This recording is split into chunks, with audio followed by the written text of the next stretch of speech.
지금 다운로드 받으세요. I mean, there's not much else we can say about this. I want to be nice, but I got to be mean. Like this was not a pro league level game that we saw there. That was like a Masters guy off the ladder. That looked like a qualified game, honestly. It was it was very poor performance from Pet. I have to criticize. Yeah, I mean, Stats just played straight up. Didn't even overextend or anything. He played safe. The lead that he had at the end of the game was so surmountable because he didn't end the game early. He could have ended the game a lot earlier than that, but he was just being careful. So at the end of it, it was like, oh my god, he's way ahead. He's way better. But I mean, after that, all those drones died, the game was over. He could have GG'd there, but he didn't, and Stats also didn't kill him. So the game went longer, and it looked. The graph of how much further Stats was ahead was like going like this because that's just how StarCraft and economic-based RTSs work. And I think we have some sort of technical problem going to the next game because we're filling a lot of time here, and this is the worst game to fill time for because there's nothing else to say. Yeah, I mean, that game was... Don't recommend to your friends. No. Unless you just... I mean, your friends are sadistic or something. Or you like to watch very one-sided games. Oh, excuse me. We're all kind of sick over here in Korea. Yeah, actually I had to replace Tasteless today because he caught a cold on... He had the cold that I had a few days ago, but I'm just now getting over. And Artosis had the cold as well. Yeah. So, and I feel like Valdez will, because he spends a lot of time with us, probably end up with the same cold if he does not have it already. All right, now we're going to this. This is going to be the game you want to watch in this matchup because this is the game where Ryung could take a match off TY. Unlikely, but it's the best chance that MVP has. Then if Gumiho can defeat Zest again, pull off an upset, then we have the potential ace match, okay? All right, what are the predictions? Your monitor's down. Okay, it's 7-0 for TY. And I'm not surprised. This is the one where you could have voted for Ryung, but nobody did.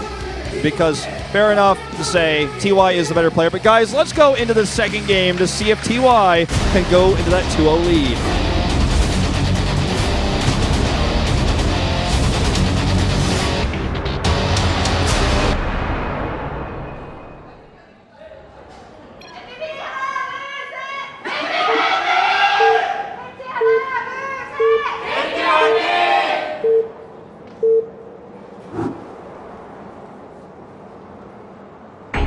Down here in the bottom right for MVP Chicken Maru, it is Ryung.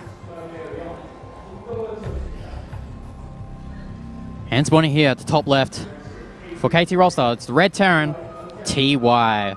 Thank you.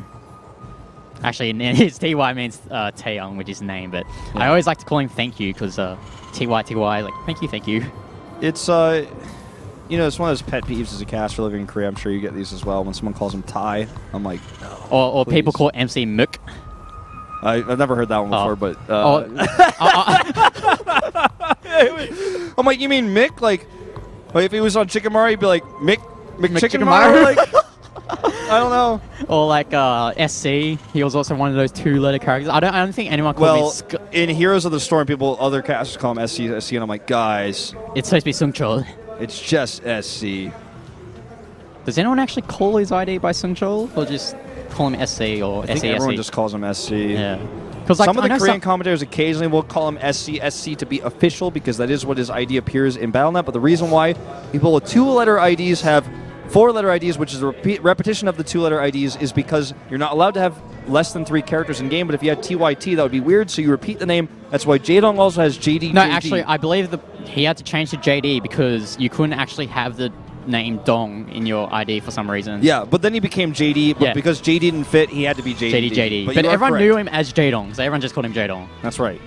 A lot of people started calling him JD because that sounds really cool. Yeah, I think that's his English name, JD. It sounds pretty cool as an English name. No, it is a cool name. Yeah. Ooh, CC block here. Yeah, nice play here from TY. Oh, Ryung, man, he's like not messing around. He's like, I'm going to harass your SV2. He's not only am I going to delay it, make it place in the wrong place. Oh, that was actually Ryung. I thought it was TY delaying because you expect TY to delay the expansion in any matchup, but Ryung doing a nice job there.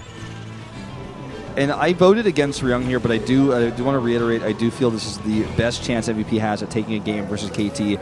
Ryung was, in the past, on Slayers, a Terran versus Terran sniper. Was used in that because MMA was much better at the other matchups, TVP and TVZ. And so Ryung was used oftentimes just to come out and snipe a Terran player in the TVT matchup because he was so good at it.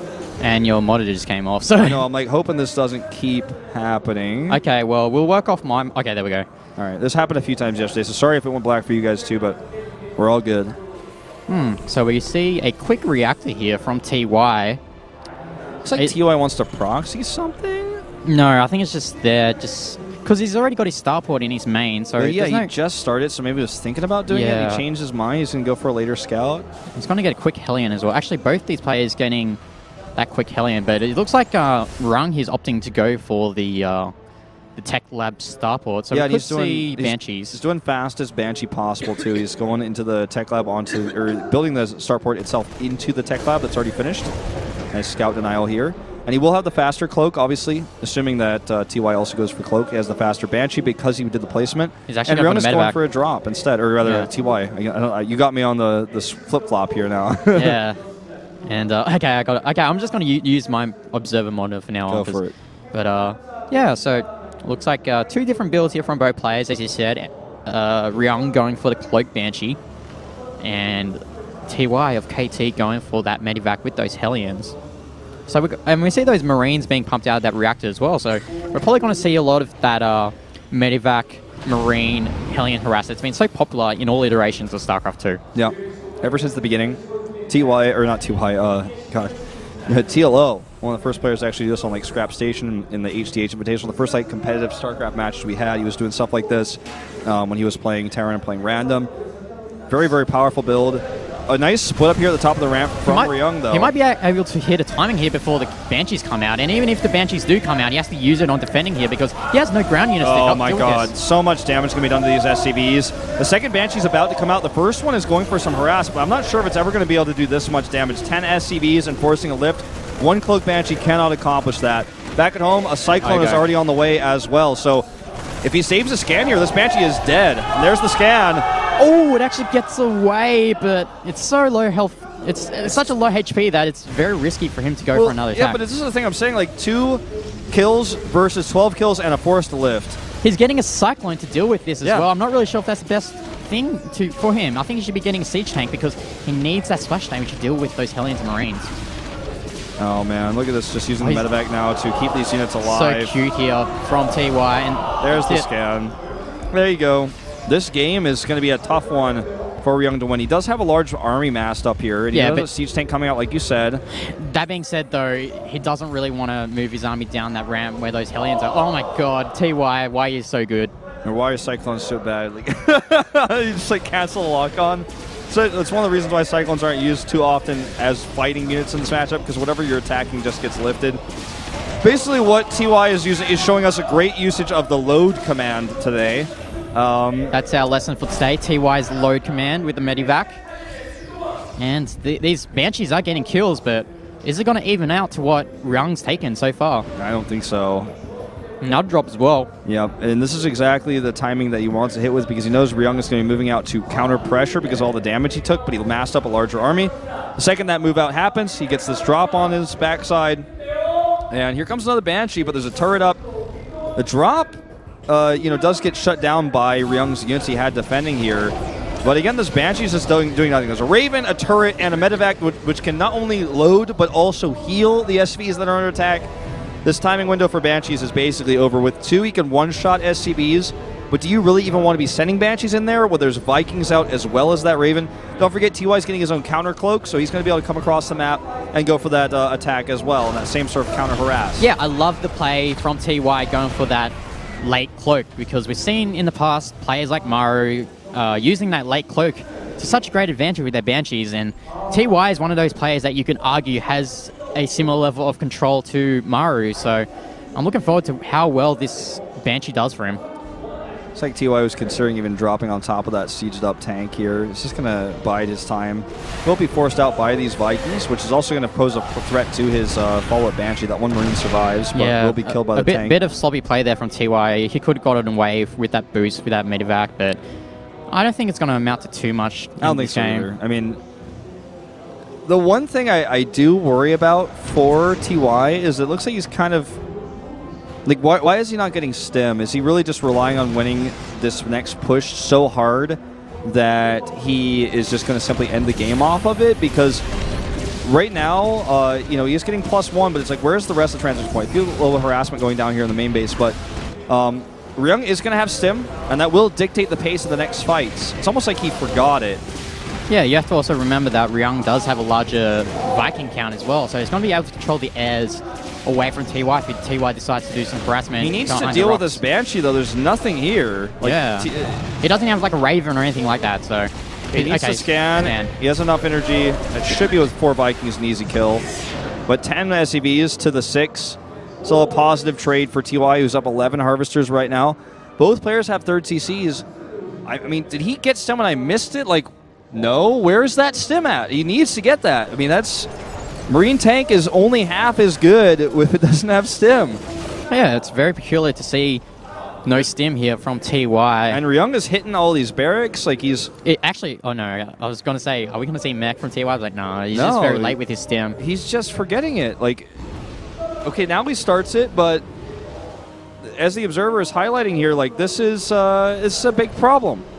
Yeah. It's kind of a serious issue. This is it might be kind of a big deal. I mean, the question is Ryung aware that TY does not have stim? Because there is a timing with what Ryung is doing right now. His stim is ahead. He's going to get that +1 earlier than TY as well. He also, look at his barracks. He has 4 barracks about to finish. Yeah, if he notices that there is no stim and there is less production from TY, he can go and try and kill TY. Oh, this Banshee's on hold position. It's going to go down. Still a little bit of harass damage done here. Needs to be careful with these tanks. Luckily for him. Or these Vikings. Oh. No.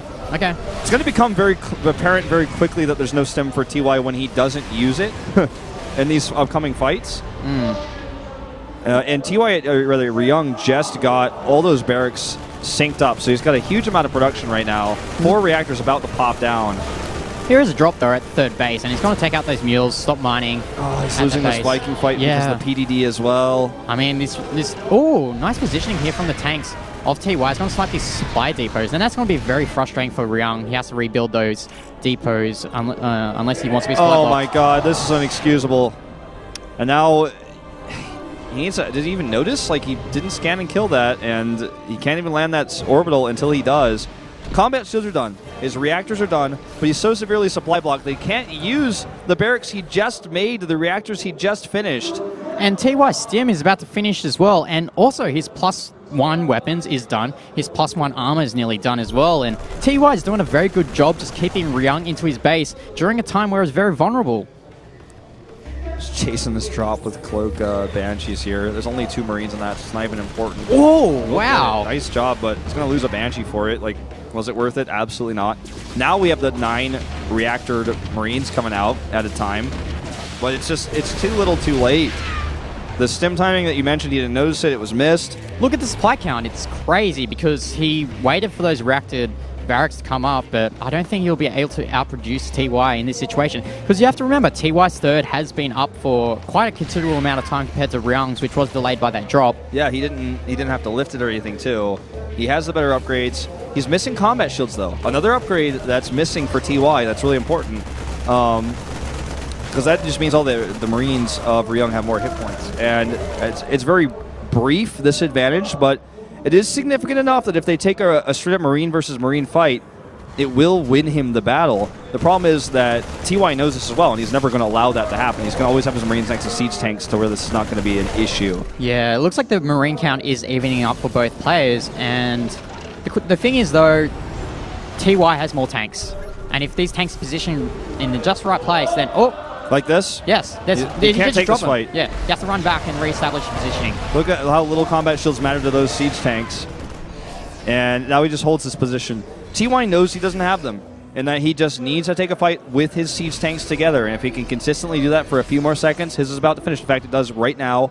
Now he has it. Boom. Another advantage gone for Ryung. He wasn't able to capitalize on this. He's in good position here to force a cancel on this CC, but he needs to make sure he doesn't get trapped here. Yeah, I mean, as more of this game goes on, it looks like the advantage that Ryung initially had is falling away. Oh, nice flank here with these siege tanks with the medevacs, and this is just going to clean up this army. I think so. Even tanks in tank mode enough here to chase this down. Another stim on the Marines might have caught those medevacs. Looks like he's going to play it safe, though, and back off. The Vikings are looking for them. And if he forces these tanks to land, he can actually just clean up the Marines. If they don't land, they're going to die here. The boosters have expired. I think TY can just sit at the rocks and just shell away at the expansion. He even scans the 4th base, and he sees nothing. TY has to be feeling over the moon right now. Look at this. Siege tank gets forced away here. Siege up is faster. Ryung takes a huge Marine casualty there, and this game is going better and better for TY by the second. Yeah. You see Ryung readjust himself in his chair, knowing that if he's going to win this game, it's going to take 2 miracles, probably 3, not just 1. It's going to need to take an incredible miracle here from Ryung to win this game. He's going to have to channel his inner Nesty and MVP together in order to win this game. Yeah, so we see here TY positioning a very nice spot with those siege tanks. Yep. It's going to be very hard for Ryung to approach this. The numbers advantage is too much. That is going to be game here. TY takes the second win for KT Rolster. Counter drop is not going to do anything. Yep. I mean, it's going to be annoying, and the game won't end for a few more seconds. But make no mistake, there is no comeback here. +2 armor finishes, putting him at a whole set of upgrades in advantage. And these Vikings are pushing this away. He's just going to drop these Vikings or kill all the medevacs. It's over. It is indeed. This should be the type out. Ryung shakes his head. GG! TY putting KT Rolster on match point. 1 win away from our second 3-0 of the evening here on Sunday's SPL. Very convincing game there from TY. He was behind at first, but then Ryung didn't take advantage of it, and as a result, he just snowballed and won the game. There you go. TY looking not even too impressed with himself after that game. It was a pretty easy win. Controlled it from start to finish. And this will be potentially, our next game will be potentially the last game of the night. Gumiho versus Zest. Gumiho has beaten Zest in the past. He beat Zest after the booth collapsed on him when he was on CJ. But this is a different Zest that we're seeing today. Zest, arguably the best player in the world. I think it's hard to argue against that right now. It's like Zest was in Kaioken form that game, back then, but now he's in Super Saiyan 5 form at the moment with how well he's doing. And I think Gumiho needs the booth to collapse onto Zest for him to have a chance of winning that game. Yeah, even still, it won't be easy. But that map will be Dust Towers. But before we go into it, we are going to take a short commercial break. We'll be right back.